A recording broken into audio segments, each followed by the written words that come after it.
Ladies and gentlemen, this is the Golden Shovel Wrestling Podcast, where each week we sit and break down everything that happened over the weekend in WWE. Everything from Friday Night SmackDown, Monday Night Raw, and of course, which on paper was a bumper Saturday night's main event, but having sat there to win them all and watching it, not totally sure I agree. Let's get in there.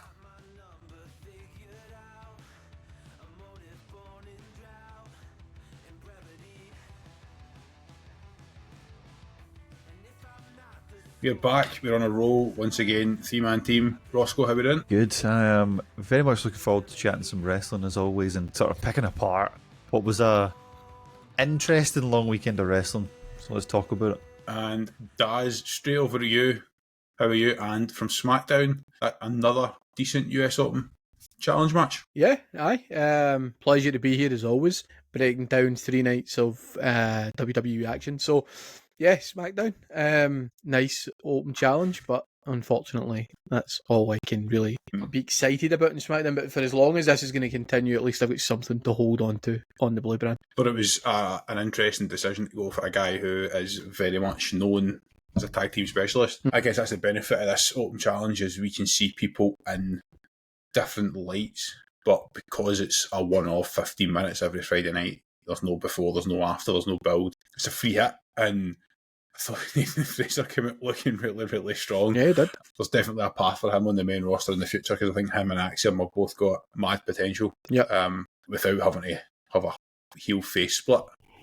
What's also really good for Axiom as well is he's almost got the safety blanket of Triple A underneath him now. That if they were to break that tag team up, I do think Fraser's probably the one that gets propelled forward out of that. But where it might used to be future endeavours for tag team partners who come out of those types of teams, you've now got that kind of safety blanket where he fits in perfectly. We spoke about it last week on the pod about the US Open Challenge and how important it is that it helps build into that first feud for Ilya, and I think that's probably what we're getting with Tommaso Ciampa. They'll probably prove me wrong on Friday night. We'll run it back with Tommaso Ciampa and that'll be at one and done. But it seemed a little bit more starting to tell a story with Tommaso Ciampa.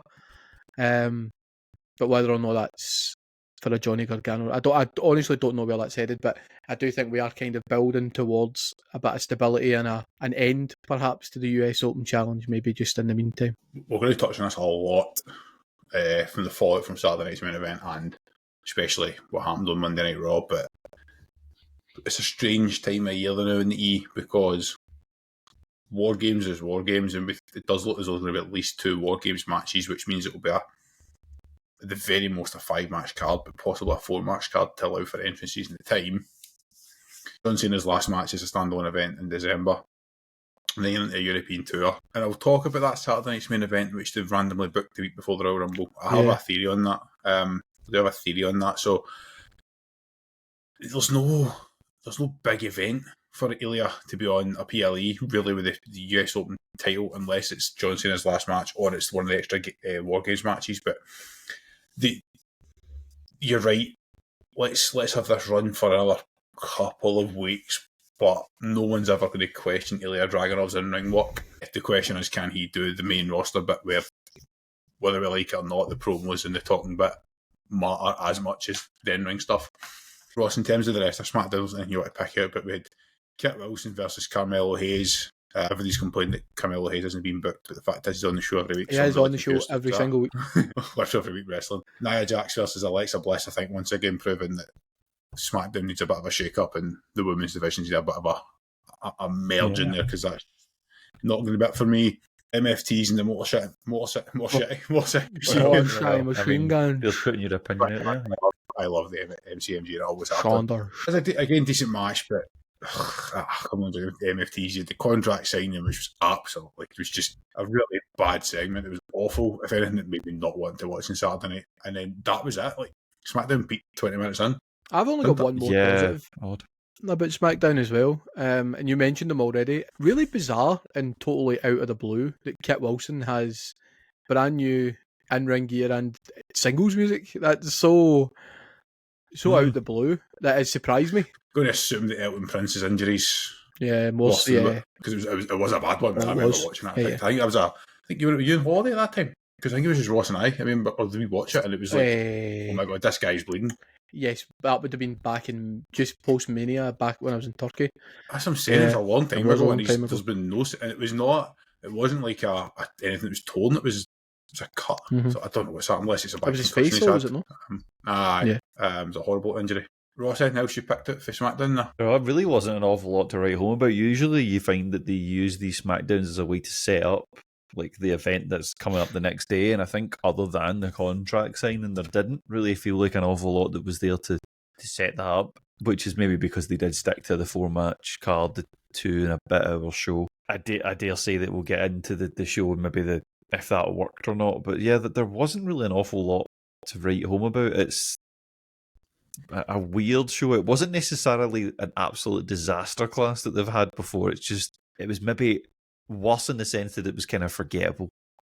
And I would say that's maybe more of a problem for being able to forget the show rather than say, I remember it being this bad, because at least you actually remembered the thing. So our squash 2 weeks ago was how we would fix SmackDown, and the thing that I think honestly we were splitting hairs at the end. It was different ways of how we'd do the same thing ultimately, and we all agreed that it needs to get to a match earlier, which I don't know if it was earlier on Friday night, but the fact is we opened with a good wrestling match with Ilya Dragunov and Nathan Fraser.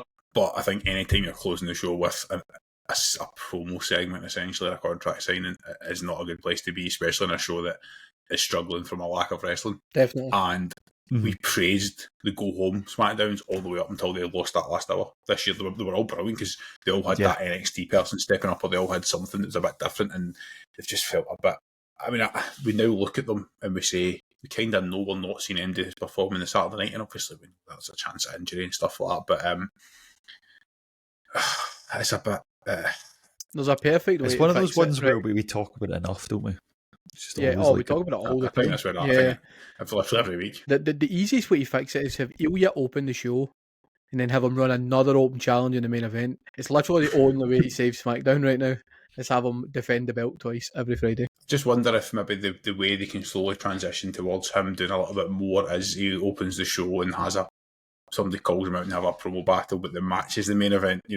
It's just a quick back and forward, but when the show peaks half an hour in, it's a bit disappointing. That's ultimately where SmackDown was. Fortunately, we now have to talk about Saturday night's main event, and I'm just bringing the card back up in front of me, and obviously we need to start with the opening match of the night, which I'm not going to lie, why does it have to be SmackDown?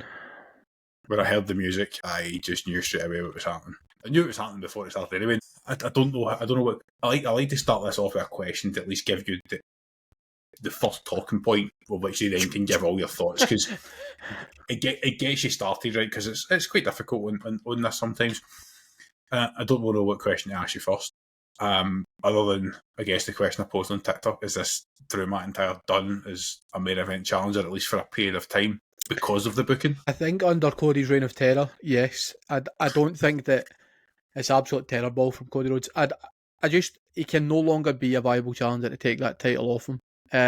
And I'm going to be really honest, I don't know the backstage patter behind it. I don't know if Cody's one of those guys who refuses to drop titles and blah blah blah and has an influence on booking, but I don't necessarily think it's even Cody Rhodes' fault that Drew is done at this level. Whoever is producing these matches needs help, because they actually put on a fairly good wrestling match, and I enjoyed it up to a point, up until that spot with the ref in the corner where he then has a knee injury but then doesn't have a knee injury, and then at the end of the match is holding his knee again.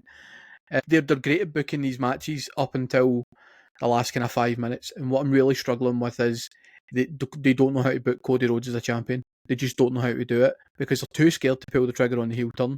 I have no idea why. He's far more captivating as a heel, as a champion, than he'll ever be as a babyface. The crowd chant his name purely because they get to see him. I think that I don't actually feel like there's a lot of love for Cody as champion. I just think fans really love to be able to see him in the arena. I think that the fact that you can't book him, or you can't book him strongly as a champion, whether it be babyface or heel, he's not the right guy to hold the strap. The actual match itself, as I say, was good. I really don't get the stipulation being added. I think that all the things they did, like, the only one that made sense was Drew trying to get him counted out, right? That's the only thing that really made sense with the addition of the stipulation.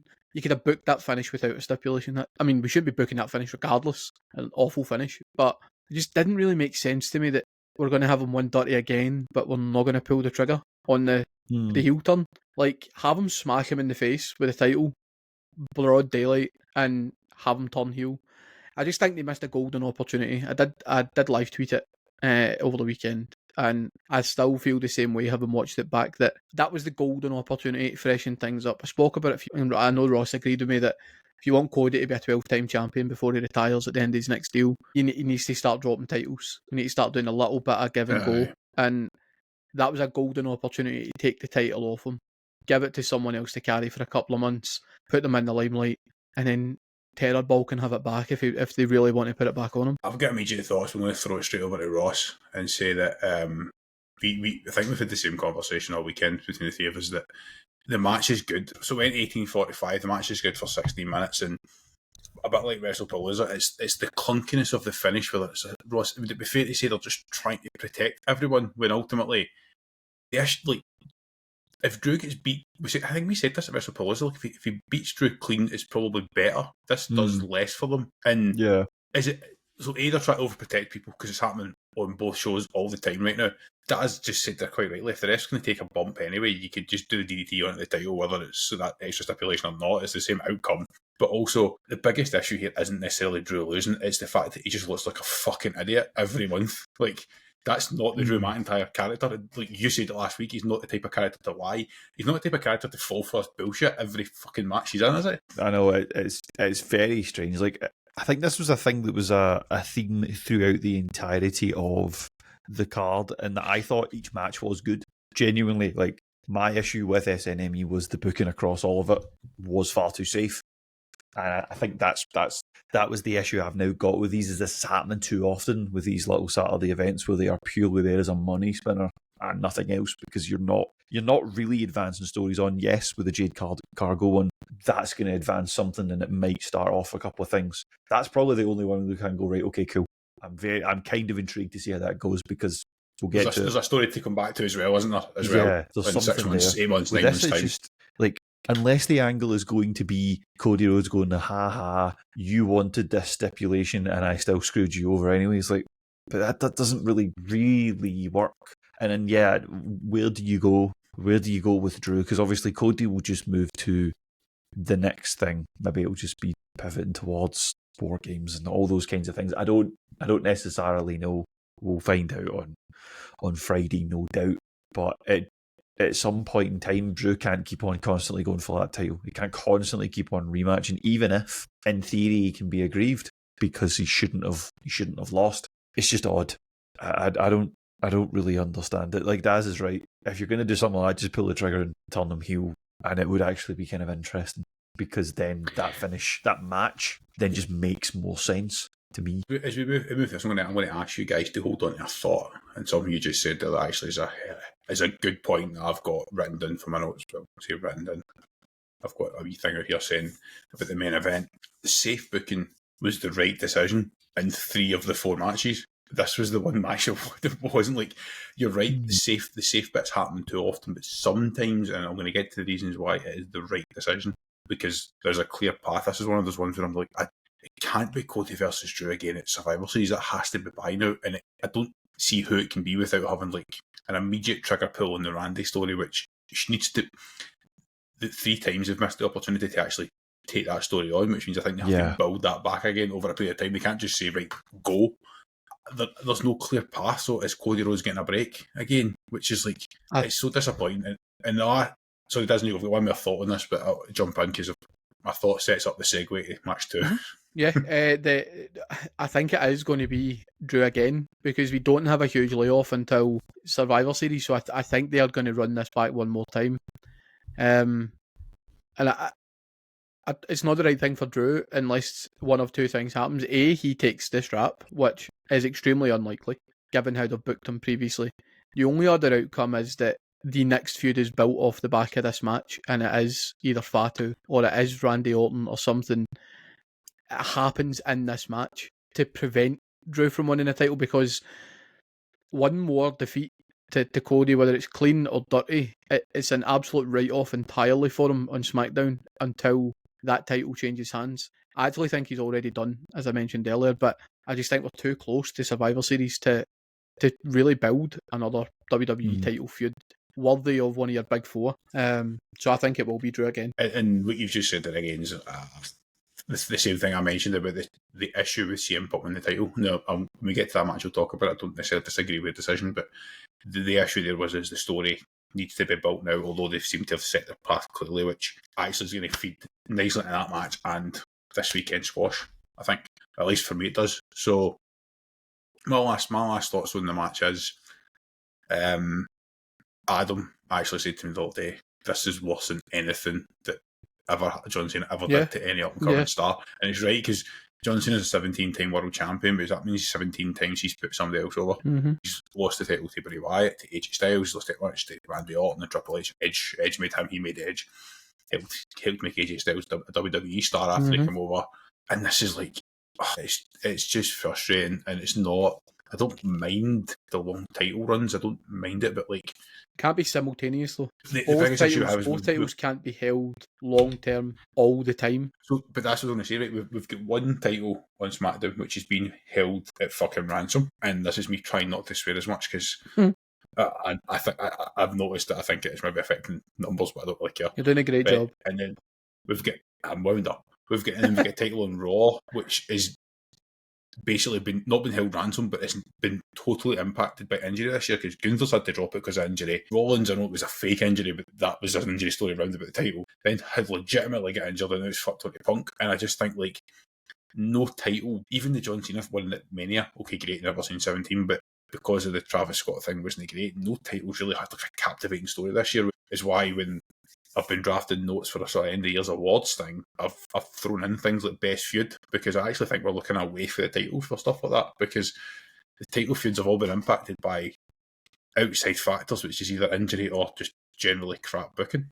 Which leads us on to match number 2, which again is a SmackDown match. Daz, I don't know if you want to offer this again, but I'll just say that the booking's strange because Jade has lost 4 or 5 matches involving Tiffany. The 2 thoughts I have, the one is Tiff is legitimately injured. I know there's a bit of debate, she had a small strap versus a big knee brace, but sometimes the knee brace is over compensating in terms of selling an injury versus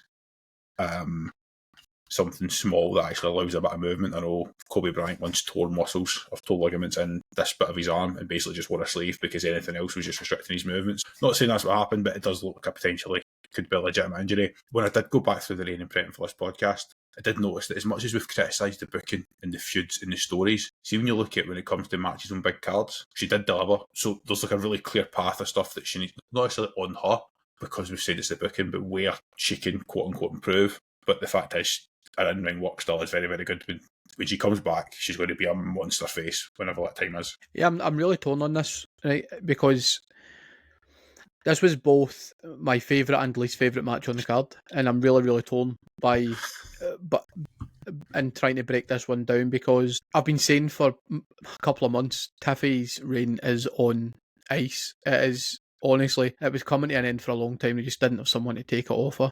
They were going to give it to Cargill, and she was not ready 2 months ago. She was not ready to take that strap, so she kept it. I told you that when we went to Crown Jewel, if she did not beat Steffi Kerr, she was done. 100% done. I do think there's an element of the injury itself being legitimate in some capacity. And what I do agree with you, I think that even had she worn the bigger knee brace, it would have diminished how well Jade went over, because it's obvious that the champ's carrying an injury. So, I mean, she beat the shit sugar out of her, rather. Let's try and help you with those numbers, Sanders. She did. She squashed her, right? And it wasn't your traditional 2-minute squash. I think it was about 5.5, 6 minutes for bell to bell or something like that. 5.5. Yeah. So it wasn't like your traditional 2.5 minute squash, but no, it was like a 1 minute. It was a dominant. But it was extremely convincing. And by the way, very good looking power bombs. Yeah, and I don't fucking hamstrings cramping. I don't necessarily think that Jade's the right person to hold the world title, right? But I can get behind the run if she's not going to wrestle, as bad as that sounds. If she's not going to engage in wrestling matches and she's just going to be the 15-time world champion I suggested she would have been had she joined the company 10 years ago under another man who didn't book women's wrestling matches. If she's going to be booked the way she was booked the other night, then the run could be okay. The problem I've got is she can't do that to everyone, especially on SmackDown. It's a paper-thin roster as it is. You need to be careful you don't bury the future of that brand. So you need to be really, really careful about how they play this. So I think it's good that I think it was my favourite match because, like Ross said, it furthered the story, but it cemented someone as a champion. And I'll get to that when I get to the main event because I have serious beef with the main event. But I think my thoughts in the main event mirror your thoughts on this match. I'm not going to lie. And I think that like putting Jade over as champion makes sense because it's needed freshened up for a long, long time. She's not capable of wrestling with the best wrestlers on that. See, as much as the division's not great, they've probably got some of the better technical wrestlers in the SmackDown division. And I think that if they book her and Julia and she does that to Julia, I am not watching the women's division on SmackDown because we're just putting the strap on her because of how she looks in her persona and her aura. If you want to get down with the kids, she's not a talented wrestler, but I'm hoping that this title run is 2-3 months, Rumble maybe, get a chance to have a look at her and see what she looks like. I know that people think that she's going to hold it to Mania. I think it's a big stretch for a first-time world champ to hold it for that long, because in my opinion, if she's wrestling Bianca at WrestleMania, she should go over. She should win if she's going to wrestle Bianca. So I don't have an issue with her dropping the title and picking it back up when she can actually wrestle properly.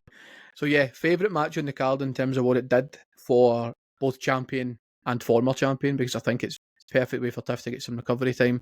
She's going to come back as a monster face. When she does come back, she's going to get a huge pop, and it takes away that, not that she was getting heat for the crowd, but everybody was starting to get a little bit, yeah, we love Tiffy and we love Tiffy time, but this title run isn't great.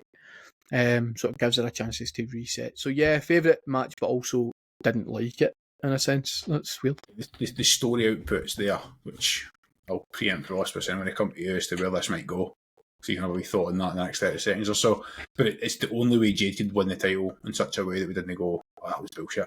And I do think you're right. I still think the plan was SummerSlam, and they made the right decision not to pull the trigger there. Again, as you've just mentioned as well, looking back at Tiffy's run, 302, I think, or 320 days, can't remember if I got my number on the runway. 302. Title run. 302 days, a lot of defences and a lot of good matches. Yes, okay, the feuds have been stale, and that's the booking of that division, because it's like, you can't blame Tiffany, you can't blame Nia, you can't blame Jade, really. You definitely can't blame Julia. You can maybe blame Selena Vega, because I know you want to, but you can't really blame these women. It just hasn't popped this year at all, that division. But that being said, you've alluded to it there, so just a wee quick plug. We're recording this week's Saturday Squash after this, and we're just going to do some way too early Royal Rumble predictions, which means we're probably all tearing up our way too early WrestleMania predictions from like 6 weeks ago. Everything's already changed since then. But the joys of professional wrestling. Where some of these stories might go in the next few months. You made a good point there as well that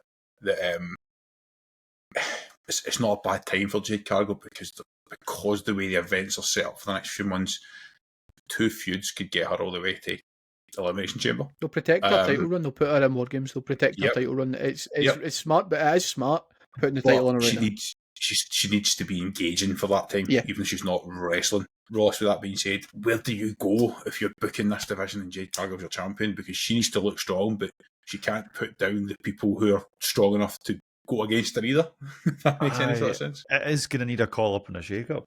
I think it just is necessary, because I think if they're saying that Tiffy's out for a bit, however long, we don't actually know, and then they had the kind of tease where she could be feuding with Julia when she comes back, go elevate that title potentially with some good matches. I like that. I think that sounds quite sensible. I have absolutely no idea, because there's no one on the SmackDown roster right now that you would look at and go definitively they are available and ready to be a part of this. And that, again, the same way that you just outlined, it was not Tiffany's fault. It's not going to be Jade's fault if this next one doesn't get set up properly, because who's there? They're going to have to start calling people up, or they're going to have to find a way of getting this show getting more. But, I mean, there's one obvious person in NXT, but for some reason something must have happened there last year because that person was announced for SmackDown and has not appeared on SmackDown. I don't know if that's currently also a right now result Jordan of Grace them. is in a feud where it's like basically going against someone who chose TNA. That's the entire thing she's doing right now. It's I think not they've a hung title, fire maybe a on TNA Jordan feud. Grace. It's odd. Yeah, I think they've hung fire on Jordan Grace because they had to hang fire on Jade Cargill. I mean, she is a ready built contender for the world title when she does make her way onto SmackDown. I mean, I watch the show, unfortunately, every Friday live, and there is a couple of people I think should be involved in that picture, but it's impossible if that's how you're going to book her as champion. If she's going to be booked as that dominant, almost a bit like Brock when he was champion, and will just demolish anyone in the ring, then it's not the right time to throw people like Chelsea Green and Julia at the world title picture because it's not going to do anything for them. I think they're probably going to feed her the likes of Nia Jax. It's probably going to be first. I think they're going to feed her some vets, maybe help establish her as a champion first, and we'll get the up and comer, maybe a Jordan Grace or something like that. Maybe even a Charlotte Flair. Who knows where that tag team angle's going? You've got Alexa Bliss in the mix as well, so there is some star power on SmackDown. They're just tied up elsewhere. But if you're going to book her to squash people, then don't throw the up and comers or the folk who haven't held a world title at her, because they'll end up like LA Knight and they'll just never ever get the rub. I think closing statements on this match is that the match itself was interesting because the story is there, and when we get to a Rumble with two other predictions, I think some of that will come to light again, because as you said, Daz, I think Bianca's the obvious out, but whatever's going on there, we really don't odd know. yeah really odd It's odd. So you've now got Tiffany there as well, should they want to revisit that as a proper main event match next year. The only disappointing thing is obviously 5-minute match kind of cements that you don't really believe that Jade could carry a 12-15 minute match. But in hindsight, Tiffany Stratton, despite some of the questionable booking throughout that division this year, has delivered in the ring. And is perfectly placed for a future world title run, whatever that may be. Yep. Match number 3, we go from bad booking to good booking to the best booked man on the roster, and that is Dominic Mysterio. And I'm not going to lie, I fell asleep partway through this match, and I woke up to the bell ringing and Rusev celebrating, and I was like, oh, surely not. It got me. It's... I need to save a little bit for Raw. Actually, no, I don't think I can bring it here, but honestly, fuck, man, pull the trigger. This is... The guy's so over. Okay, I'm still concerned about Penta. I'm surprised Rusev at the pin. That was the one thing that we all agreed last week wouldn't have happened. I was surprised by that, to be fair. That Penta looked pretty strong again. I just hope they've got a good booking for him. But Dom's... This was a good match. I enjoyed this. It's 12 minutes. I had to also watch it back. At least that 4 minutes that I missed. But I said last week that I could see him dropping the title, and the only reason I could see him dropping the title was because how much booking has went stale in some of these long-term stories, because we do get a bit fed up. Yep. I know that every week when I go to put clips out, I sit there and there's always at least 2, and it's usually me and you, Daz, going, I love Dominic Mysterio, strap that rocket and fire to him in. And I find something else to say, but I don't have to say. The guy's delivering week in, week out, but to try and change it up, Ross, you want to give me your thoughts on the match rather than just have me and Daz go back and forth on how much we love Dominic Mysterio? The match was decent, to be fair. I thought the match was okay. It was fine. I think this is probably the one where, as the man who did pick it, you did pick the retain. You were the only... Yeah, I did. Daz and I both went for a change. I didn't expect it to be that way, though. I must admit, Genius. yes, overall, maybe the safe booking decision, but how they got there, I thought was kind of humorous.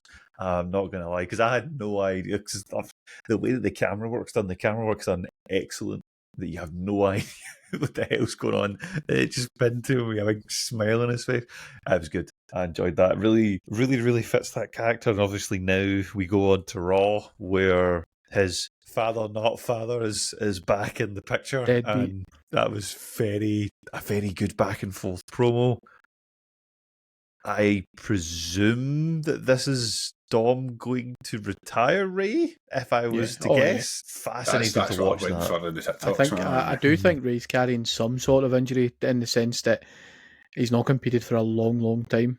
He's done a lot of a week or 2 before Mania. Yeah, he's done a lot of before Mania, management work on Triple A. He's done a lot of work on Triple A and the background. Yeah, just kind of following on from what you said, Ross. I thought that sometimes it's hard, see when you've got a guy like Dom, sometimes it's hard to keep it fresh with shenanigans, right? I thought the two spots were perfect. The chair spot's hilarious, where he tries to get Rusev DQ'd and it's a triple threat. It's a perfect spot. He sells it brilliantly. And the ringing the bell is also perfect. Now, Ross and I were in Discord together, and admittedly we were playing CSGO as we were watching. And similar to you, Saunders, I had one eye on it, and I heard the bell go, and I goes, oh my God, I was right. But then I seen the ref was kind of like, what do you mean? I thought the funniest part was Rusev was claiming that he tapped out. I thought that was really, really funny. Despite the fact that his arms are up here. And then it cut to Dom, and the finish was perfect. The pose when he cuts this in the face. And I think that leading into Raw, without taking too much away from it, because it is a big talking point, you started this conversation on Dom Mysterio by saying pull the trigger. Rey Mysterio's a heel in this feud. You heard it last night. You heard it last night. They didn't boo Rey Mysterio, but every time Rey spoke, they chanted for Dom. The guy is so over. I don't think anybody will ever boo Rey Mysterio, especially if it is going to be Swan Song and he's going to go out. I really, really hope it's mask for mask. I hope they do it the right way. Or mask versus King of the Luchadors or something. I would hope they'd put a strap on the line, and I can't really tell which strap it'll be. It should be Triple A. It should be Triple A. It might be IC. I don't know, because it's surely going to be on WWE TV. It's surely going to be at a WWE event. So, yeah, I was pleased with this. I'm delighted that Dom still got the strap. I did think Rusev was going to win it purely on the basis that Dom's too hot, and we're getting to a stage where if you don't drop it soon, you might lose all momentum. But the next perfect feud is there with Rey Mysterio. Yeah, I cannot wait to see how that plays out. Survivor Series, too early, too far away. I don't know. I don't know if you've seen the TikToks one, we also missed it. Where is Survivor Series? It's in their hometowns, I know. San Diego. It's perfect. I just think it's one of the things where Rey Mysterio's injured, but they can maybe get him through one match. Yeah, Dom will carry him through a match, definitely. We'll get to it tomorrow, but I mean, the shit you say, the shenanigans is just. It's like we always say, this wrestling should be fun. If you make you feel things, and you're watching Dom Mysterio just take the absolute piss every week and going, this is just fun to watch. The reason that there has to be shenanigans every week is purely because, see, the minute he pins somebody clean, we will be once again saying, put the fucking strap on him. Like, as soon as he puts pinning people clean, that's it. He's the biggest star in the company. They are cooling him. They are cooling him down by having him win like that, because it's going to get to a stage where he does become undeniable. And he's going to be world champion. We spoke about this way back at the beginning of this podcast. He should win the tournament, by the way. He should win the tournament. I think he might. We spoke about this way back at the beginning of the podcast, where we spoke about the longevity for Dom Mysterio and when he gets that first world title. And I think the leading number was about 2 years from back then. I then brought it forward to within 12 months. I genuinely think it might be by WrestleMania, and I'm not even kidding. The kid is so hot. It would be so great to watch him take the title, especially if Seth is injured. Fuck it, let's just pivot and let's just book some madness, chaos as Ross likes to call it. Let's just cook up some mad stuff. But yeah, that's a great match. I really enjoyed it for what it was. Penta doesn't get buried in it, which is good. And I hope that Penta's still is feud in Triple A. I hope that's still where that Mega Campion feud goes in the long run. So.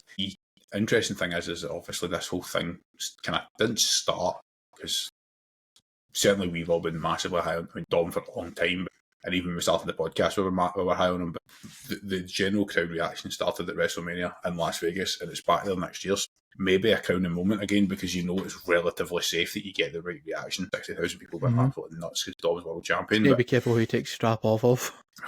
I mean, how in Punk have been trained, like it is there. I'm just going to say it is there, but that gave me the nice segue into that main event match, and this is where I think the safe booking makes sense, because sometimes it's okay to put the title on the popular guy who's going to draw.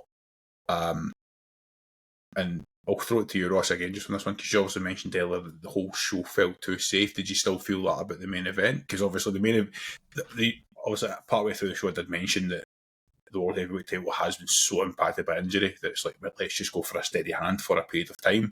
But you immediately start. This was my worry. I said last week, you immediately start the feud with Braun Breaker. Breaker can't lose this feud either if that's the way to go. So I'm interested. Do you still think it was too safe, or do you think it was the right call? I think it probably was the right call, even if it is safe. The match, very good. Really enjoyed the match. We kind of suspected that it was going to be a good match anyway when these two go, because they can go. 21 minutes. 21 minutes. Not bad for Jey Uso. Not bad for old man CM Punk. But yeah, credit to the pair of them. They put on a really good match that did have high octane moments. I think it will be interesting to see where they go. Obviously, Monday night, the finish on Monday night is kind of intriguing for that. Is like pretty bitching. Is it going to be? Is he going to be going after as part of the vision? Is it Logan Paul who he's going for? I have absolutely no idea. But I kind of think it might be the right move, just because, as you say, everything else has been all a total disaster. Just give it to that and calm it down. Now, the trouble is that Punk is that age where he could just as easy go and get injured from doing something that's 10 years prior he could have done and been completely fine, and then you're back in that position anyway. But, you got to at least go for it and just hope that he doesn't break down. It remains to be seen, obviously, how that will go. He says he wants to be a fighting champion. Show us. Put on some good matches, because ultimately that'll make us happy. Two big thoughts as well I want to bring up. One is a direct question for Daz, and another one's an open floor for both you guys. Daz, coming over to you. You and I have been very vocal in this, and in total agreement for months and months and months, that Punk's big title win should have been night to WrestleMania. 100%. SummerSlam was fine, although it should have been night to SummerSlam, but SummerSlam was fine, but it was cheapened by obviously cash in. Did the match deliver enough that it didn't feel quite as cheap, even if the finish was not great? Not for me. And I didn't hate the match. I did not hate the match. I thought it was good. A couple of elements of the match confused me, right? And my viewpoint on who should have been champion hasn't really changed, right? I do think Jey should have picked up the strap. And that's mostly because there's a better story to be told with Jey than there is with Punk. This might sound mad, right, given the guy's career. I think Jey's a safer pair of hands right now than CM Punk is. Part of that's what Ross said. CM Punk is ageing, and if he's wanting to be a fighting champion, he's putting a lot. See, when your main event card is stretched as thin as it is with injury, you're taking a big risk, putting it on arguably the biggest name left on that card. So you're taking a big risk by putting the belt on him. But you're right, they've put it on the guy who can draw. I don't think there's a bigger draw full-time on Monday Night Raw than Jey Uso. I really don't. Whether or not you like him or hate him in the ring, he is the guy right now. But I think there was more ready-made storylines for Jey Uso than there was for CM Punk at the end of this. Monday night confused me a little bit with CM Punk. I expected to see Braun Breaker and Bronson Reed. Was surprised by what happened, but we'll get to that on Raw. But it just kind of solidifies my feelings on the main event for me. I think it almost kind of justifies it for me that if this is what we're doing, why did we put the strap on Punk? Do you know what I mean? This might sound bonkers to say out loud because I've been critical of the guy. If this is where we were going, we should have just put the belt on LA Knight and just seen what he could do with it. I don't really get. I know Punk's technically a safe pair of hands. He's a vet, but it doesn't do anything for anybody else. Punk doesn't have a captivating story to tell as champion, and he's not going to get the moment that he should have had, because now, in my opinion, he needs to drop the strap at WrestleMania. And listen, that's going to put over Braun Breaker probably, and that's going to be a massive, massive result because he is a name big enough to put him over. But I would much prefer Jey sort of hold the title, because we're getting the return of the Bloodline, whether people like it or not. That storyline is coming back in some capacity. So it would have been cool to have Roman hold the title, and if it was Punk and Roman or Cody, whoever the mix-up is at WrestleMania involved, I just think that they played it too safe in this main event. And my closing point on this, and I'll be quick, is that this title has been plagued for months and months and months by total nonsense. Every time the title's been defended, there is shenanigans. Why on earth was this clean from start to finish? This is the one match to me that should have had some form of interference. And I'm not a huge advocate for interference because I don't like it. But it made sense here. And I don't really get the clean booking because it's so... Just have Jey. See if you're not going to put the belt on... See if you're not going to put the belt on Jey, just have Jimmy come out. You know what I mean? Have him help cost Jey. Losing clean for Jey does nothing for him. I don't get it. Aye. The most obvious thing was not having... The most obvious interference was the fact that Braun and Bronson accepted Pierce's decision. Mhm. Like, by the very nature of their characters, They should again, not be doing that. Yeah, suspending belief a little bit and playing in kayfabe, they should have not accepted that. And even if there was still a finish, get the shit out of both guys.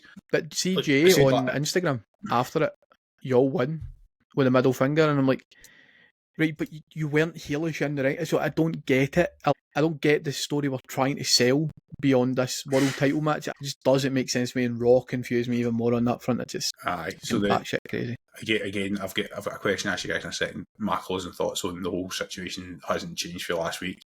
Had a captivating story where he could have picked up the title in a few months. I'm with you. You could have thrown it at LA Knight. If it had enough friction that at any time you could have pulled the trigger and said it's Punk night for the title, even on a Monday night, switched it back and moved the story on. Wouldn't have hurt Knight really, because I mean, when Punk did his list of people he could face, Knight wasn't on it, and Knight wasn't on the show at all last night, which we can obviously speculate.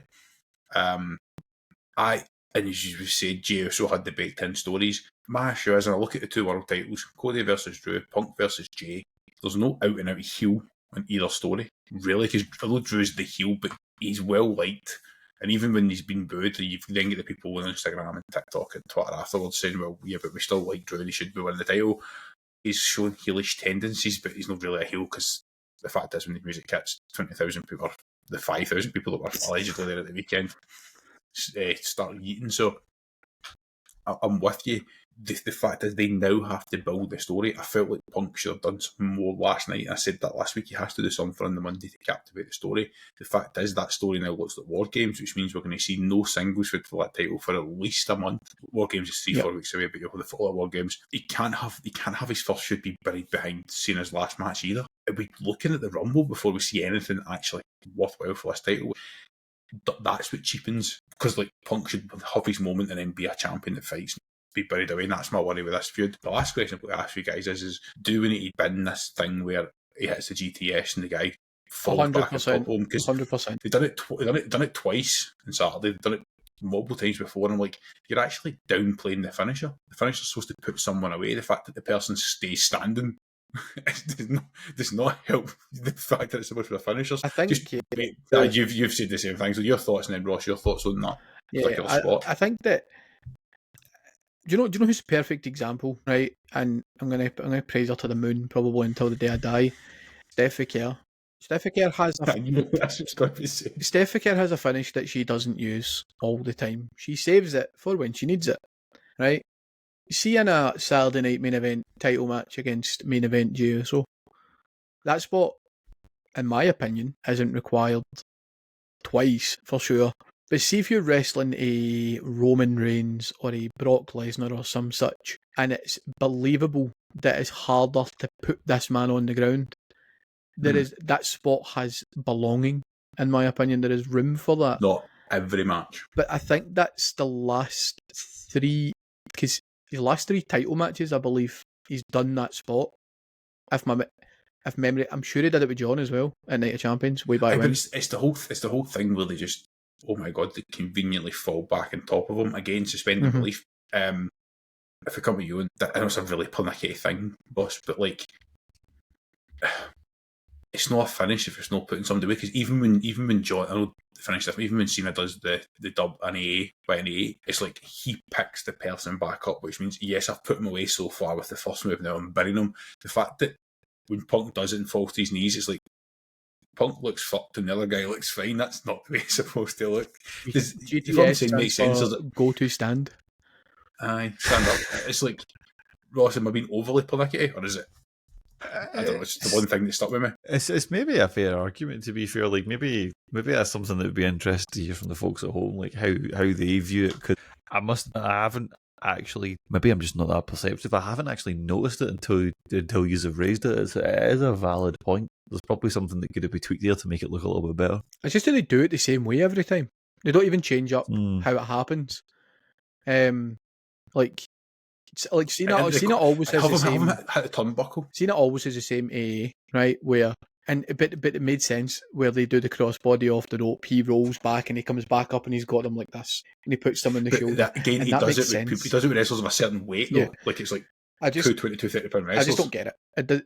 It serves a purpose in certain storylines. See the triple crossroads. Cody doesn't do that with everybody as much as I don't like Cody, but the triple crossroads makes sense against Roman Reigns. It made sense because you're trying to bury like a phenom, almost like an unbeatable character who's held the title for 1,300 days. You're trying to end a dynasty, whereas you're wrestling a man who eats with sunglasses on. I actually feel that we're building a squash episode here. Because like we had the discussion, didn't we, after Crown Jewel, where we said like Cody can't bust out a top rope crossroads for the first time and then not pin the guy. It makes no sense. Like a finish should be a finish. I feel like we're building something here that's a whole conversation itself. We'll segue into Raw because we're 50 minutes in and I don't want us to run too long. I've only got 3 things really I want to talk about. One is 3 things itself, but we'll come to that and we'll save the future of the world title for the end, but we'll go back to the Mysterios. And we have touched on it, so we'll keep this really short. As I said on TikTok this morning, as we've mentioned, I personally believe that Ray's injury is obviously significant enough that he's missed 6 months with foot injury. We all know what foot injuries can be like. It's one of these things where it seems benign, but the pain just doesn't go away. Is this as simple as building them up for one last one song? Ray versus Dom, pay-per-view, 40,000 people at Petco Park, if it's still called that, in San Diego. Is it career versus title? Is it mask versus mask? Is it some sort of luchador thing? I'd love to be able to say that at the end of it that they both have a face moment with the crowd and they shake hands or whatever and see how. I don't know if that's going to happen because I know for a fact that the way they've done it in AAA, where he forced Ray to put the belt around him, obviously meant that Ray was part involved. Of a moment. It was like it was perfect. It was fucking like, again, that whole thing of wrestling makes you feel something, but this feels like the best way for Rey Mysterio's career to end. And I hope it doesn't because I don't want his career to end. But it's like it's not only is he the greatest, or at least the most well-known luchador of all time, he's one of the greatest wrestlers of all time. Like, I would argue he is the greatest luchador of all time.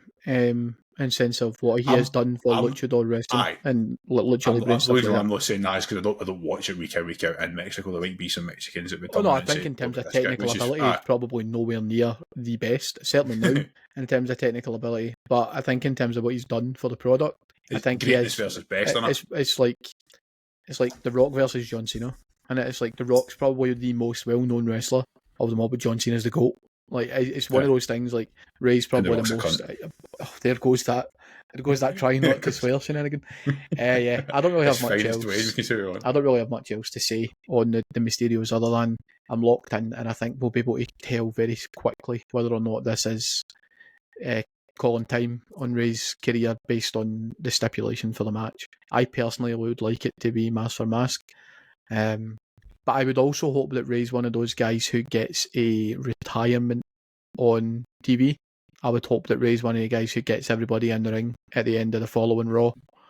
And I think that might be where you get your moment, rather than in the ring after. I don't know. In San Diego, but yeah, it would be. I'm going to double check actually. I would think the Raw would be. I would think so. They don't normally change it up post big PLE, do they? Unless it's abroad, obviously. But the difference is obviously it's in the stadium, isn't it? Yeah, but it won't be. It might not be in the stadium. It'll be elsewhere in San Diego, I would think. Well, just coming to you on this. I guess it's one of the ones where if it's Ray's retirement, is it going to be overshadowed by the fact that John Cena's tour is going on at the time, or is Ray big enough that it doesn't really matter? It's Rey Mysterio, and if he's going to get out of his hometown, so be it. Yeah, I think you'll be okay. I think you'll be all right. I think as long as they give him that chance of it, you sort of stop everything to do it within that show that they do it. I think that's perfectly fine. I think doing it in his hometown is class. I cannot wait to see what the stipulation is. I cannot wait to see how they do it. And who knows, maybe that's the moment where maybe they'll finally start the journey towards putting the rocket on the man's back and letting him fly. I actually think there's a face moment as. I think there's a perfect face moment that can be, and I know I said I would keep this short, right, but I could book this shit forever.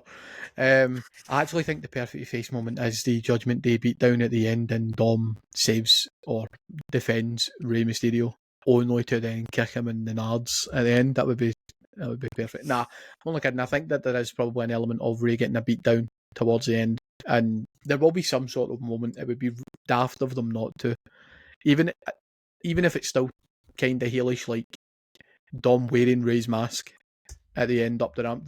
That's a moment, like passing of the torch, if you like. But yeah, I'm locked in for this feud. I'm really looking forward to it. Can we book it on SmackDown, please? I was going to say that I have just checked it. It's the Raw after it's in Arizona and the SmackDown before.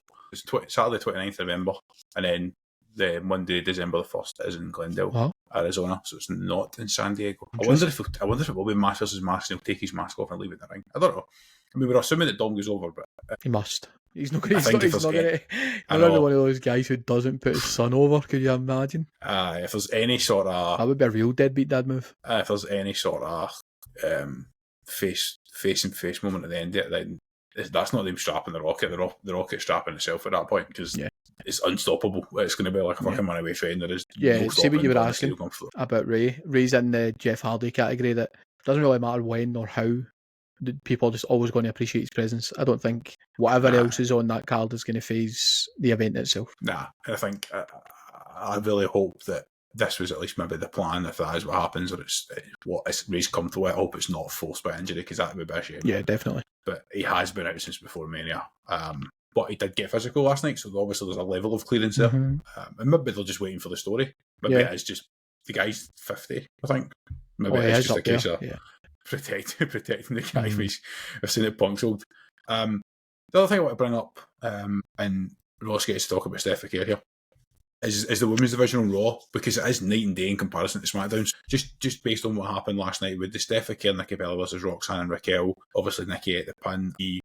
I'm not at all interested in Nikki Bella heel turn and feud with Steph if that's the way they go. I feel bad for Perez and Rodriguez, if I'm going to lie. Roxanne and I say because I'm looking at the results I feel, but it's Perez, but it's Roxanne and Raquel, because they're kind of just waiting for Liv Morgan to return to have the big feud that's sitting there, because they're both better, I think, than what's really happening. The whole Judgment Day things, we've talked about JD McDonough as well the last few weeks, it's a bit done. They are hinting at that, I think, with the fact that they've obviously mentioned JD McDonough more than once as a guy flourishing. Yeah. I think they are pretty much setting that up, that it's going to happen soon, and everyone is going to benefit from it, I think, which is good. Big Mummy Cool being involved in the world title picture as well adds another layer to that. So absolutely. And then so they really strong tag team match. This is why I was saying, like, I thought the Raw show was good, but I thought it was here's some shiny things, because it was really just, it didn't dip. It was just a good level, good TV show, probably is how I would describe it. I thought the Becky Lynch promo was really strong. Again, still made Maxine look pretty strong, but I don't think Maxine's taking a title off her. Again, when she was leaving, clearly a hint towards War Games by that's got a shared look with the Kabuki Warriors. And then obviously the Kabuki Warriors versus Bayley and Lyra. Again was another good match, but I'm going to assume we're getting Kabuki Warriors versus Flair and Bliss at some point. I think it might be a triple threat tag team match, to be honest. I think Lyra and Bayley might be involved in that, purely because there's nobody else to book them right now. I mean, the matches were good. I just can't get behind 3 tag matches on... I just can't get behind it. Let's just stop booking tag matches for the sake of trying to force people into cards. Yeah, I'm not into that. I'm really not into that. But we keep getting served up the same main event. It's a chop and change of 6 men and a 2 versus 2 tag match. It's becoming really draining. I'm glad I work, because I couldn't watch Raw every Monday to be served that up as a main event every time. But yeah, I'm intrigued by... I'm probably most intrigued by Becky Lynch and the ghost of AJ Lee. Which I did also mention in my TikTok this morning, because we were told that it was a full-time run. I know. But again, Seth's injury does complicate that whole story. It does, and I don't know if that's why she's just been put on ice, but Becky's still full-time. She's still champ, so it wouldn't make sense to me why that's the case. I'm actually beginning to wonder if... Full-time, but it has been filler feuds though, hasn't it, really? I'm beginning to wonder if she's either injured or something has happened along the line where she's not actually coming back full-time. In my opinion, wouldn't be the worst thing, but that's a whole other conversation. I'm intrigued by the mid-card, the women's tag division, and the Intercontinental Women's Championship. There's a couple of interesting storylines, but I'm probably most intrigued about Bayley and Lyra. What happens there? The good thing is that at any point, if SmackDown needs bolstering the women's division, which it has done at every point this year, if it needs bolster, it's needed bolster. If they decide to bolster it, all right. I mean, then that's a really strong women's division, and the top 2 aren't even on the show. Like, that shows you how the disparity between Raw and SmackDown women's division. What I think is a perfect idea is to get the titles on either Lyra and Bayley or the Kabuki Warriors, and then have them perform on SmackDown as champions, because Bliss and Flair are SmackDown wrestlers. They're just performing on Raw with those titles. Mm. So you essentially gain 4 wrestlers by simply switching the titles onto someone else. You gain 4. I don't get why we can't have the titles defended on SmackDown against Raw superstars. It's a bit confusing for me. Because SmackDown's got another less.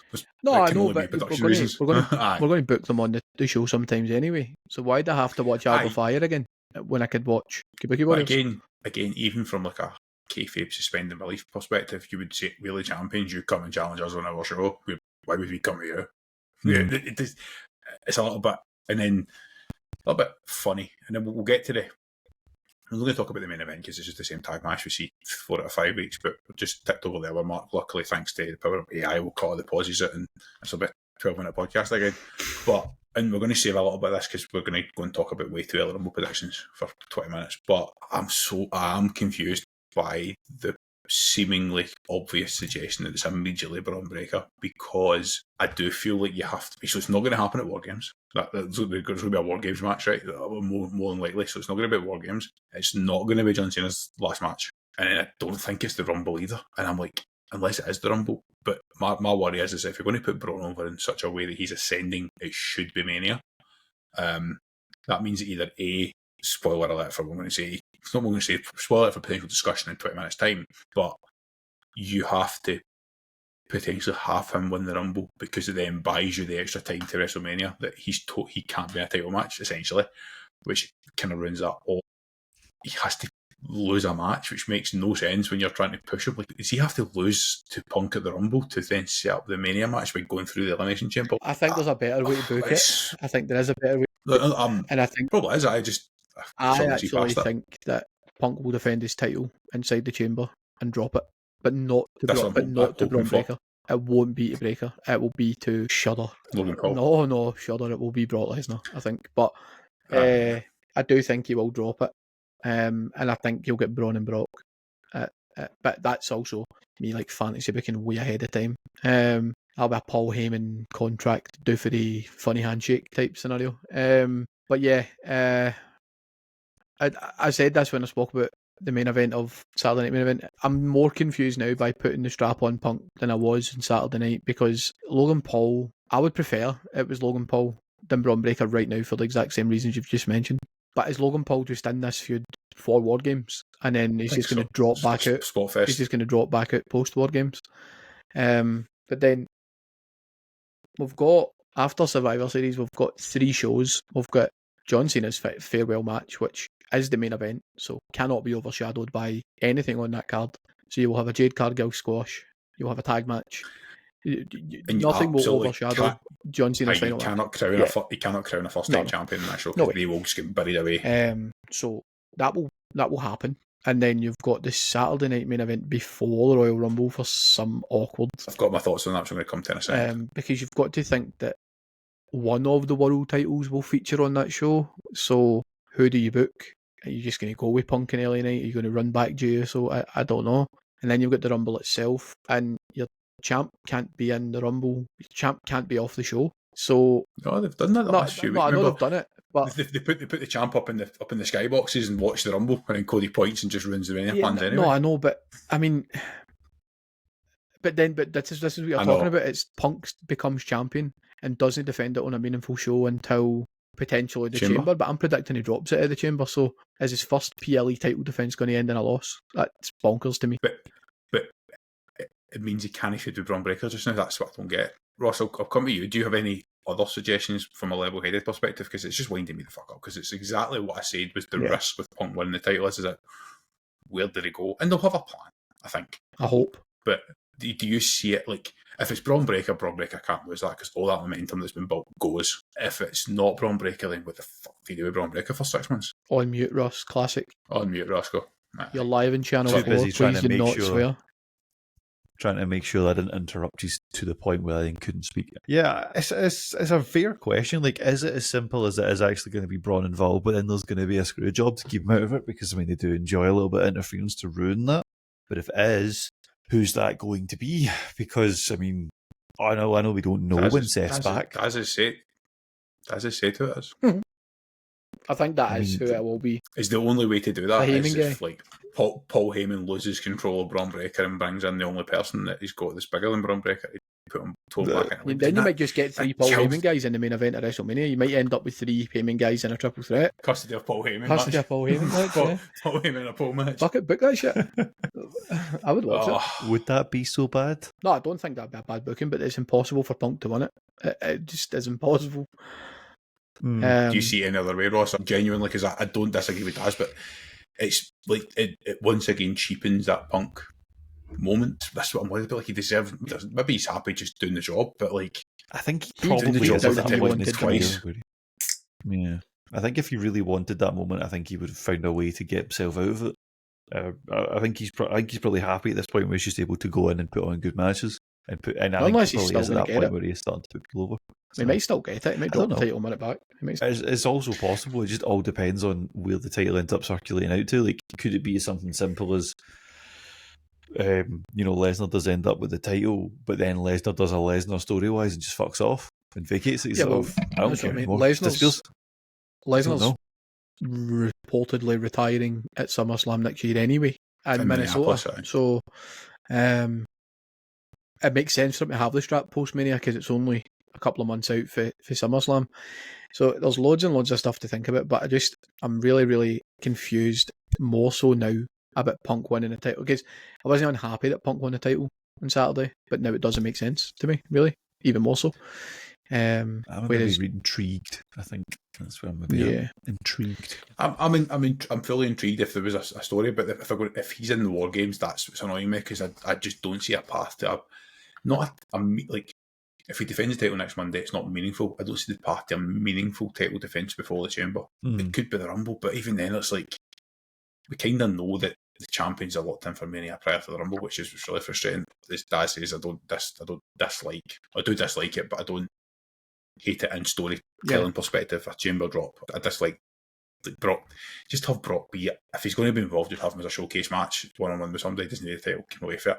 The last thing I wanted to bring up, or the last two things, is a wee bit of fancy booking after my theory on that Saturday night's main event. The Saturday night's main event's obviously been scheduled for January, the week before the Royal Rumble, which makes absolutely zero sense from a standard booking perspective. However, the Rumble is in Saudi Arabia, and also the week before that, the WWE are basically doing their European tour, Road to the Rumble, which means they're going to do Europe, fly back to North America, to Montreal, and then fly to Saudi Arabia. Montreal is obviously Sami Zayn's hometown. He's then going to go to the Arabic world. Sami Zayn, boo. Not win the Rumble. My theory is that there is no way to do Rumble surprises because they charter the 747 and fly to Saudi Arabia, and you pretty much know who's on it. And they're going to use the Saturday night's main event to do that. However, Saturday night's main event has burned me so many times this year that I do not want to let myself get excited for it. That's the only logic I have, is they're going to use, because Montreal's a good crowd, it's a good wrestling crowd, it always is to use that for returns and surprises to set the Rumble up, because they can't do surprises in Saudi Arabia. I don't know. I think that they probably can do a surprise in Saudi Arabia in the sense that all these injured superstars can fly over and do press work. Like, Liv Morgan was at the announcement for Saudi Arabia for Mania, and that was a couple of months ago, and she's been out in the shell for that long, so you could say she's there to do press work. She's still one of the biggest names in women's wrestling, and it's what I think will be harder is for guys like a Chris Jericho or someone of that ilk, that type of surprise. It's easier to get them into the country because they're not going to be on the chartered flight. They could just fly in themselves because they're not contracted in kayfabe terms. So they could just fly in on their own on a domestic flight, but it's impossible to keep them at the public eye. Do you know what I mean? No. So, well, I guess in Saudi they could use one of the Air Force bases. Like, it is probably more possible in Saudi than it would have been in like Europe. Because like if they're flying to London, they'll get seen. But Saudi Arabia is a secretive enough country that But you know, we're on the same wavelength. Yeah. Like, I actually think that the Saturday night main event. When I seen it was announced, I thought, what on earth are we doing? But I actually don't mind it. I think a couple of mid-card titles might change hands that night and free up some people for contention within the Royal Rumble. Perhaps Ilya Dragunov. Interesting. Aye. And the last topic to bring up is an interesting one. I just want your thoughts. It can be really actually that. Start with yourself, Daz, on this. I don't know if you've seen Bobby Ray Dudley's clip from Busted Open. I thought it was an interesting point. Obviously, WrestleMania is so far away. and he asked the question, if there's any chance of Seth Rollins being fit for Mania, do you keep a spot open on the card ahead of time, Nope. whether it's Punk or whether it's a title match? No way. No. I think that Just hold him out past Mania. I think that regardless of the progression of his injury, he cannot return until after WrestleMania. The reason being, they are so locked in on long-term booking, and they've had to pivot their story so many times already. It makes no sense to pivot to bring him back. If you're going to pivot on to put the belt on Punk now, whatever story you have in line for WrestleMania right now, unless another injury throws that into the fucking stratosphere, you run with what you've got booked. I'm not saying that Seth wouldn't be a great addition to the card, because he absolutely would, but I think that the way they book now is booked like a year out. Obviously, it's changed subsequently. I don't think they would change purely to get Seth back on the card. I think there's enough big names across both brands that it doesn't need Seth Rollins, as bad as that might sound out loud. Coming to you, Ross, for what it's worth, from my perspective, I don't hate the idea of having a spot potentially available for him, but I hate the idea of it being Punk, because that story, because of injury, has dragged on for basically since the day Punk returned. And if they can't get to not necessarily a clean finish, but a good, well, as a not a clean finish in the match, but I mean a clean end to this long feud, which I think was probably coming, then they should just wait. They should either just bin it off completely or wait till they get it. That's my thought. What do you think? Should you keep a spot open for him, or should you just? Oh, it's a tough one, because if you're going to keep a spot open, like how do you execute on that? I think is probably the question I think of is like challenge, or have Rollins cost Punk the title right before WrestleMania. It gives you your match. Yeah, but something like that, or Punk is meant to face someone at Mania and say the main event of a night just for talking's sake, and the show opens with said person being laid out backstage, and you have spent the entire time trying to work out who on earth it's supposed to be, because say the camera's terrible, you can't see anything, then his music hits. I don't know, it's just, I think if you're going to do it, Daz probably makes a good point, it's a little bit risky when you've had to chop and change, and you know that they are quite locked in, and sometimes when they chop and change and then chop and change again, it's just absolute night. It would be a shame to have another Mania without him, because he is like. Did you miss him at the last WrestleMania? He knows what he's doing. Did you miss him last time he was absent? Yeah. The thing is, he's genuinely think he's great. But then, if say he was going to come back in time, he could just be like Seth Rollins versus somebody and elevate that person as a one-off match. Yep. You know what I mean? It doesn't need to move off in a feud. I just think him and Punk need to just separate for at least a year or two, because it's because of the injuries just dragged on. Punk doesn't have 2 years to separate and run back that feud. And that's fine to win it back. It's done. Injuries have ruined it. That's it for me. It should have run until Punk took the title off him, and unfortunately that's not going to happen because he's injured. But no, I wouldn't have him on the Mania card now, even if he's fit, purely from a storytelling perspective. Yep. So that's it for another week here at the Golden Juggle, breaking down Saturday night's mid-event, which on paper had good matches, but leaves us with a lot of questions from a storytelling perspective. And of course, there is a distinct possibility that the greatest luchador of all time is on the way out in a couple of weeks' time in his hometown at one of the big four pay-per-views against his own son. Take it easy, guys. We'll see you on Saturday for the squash and back here next week.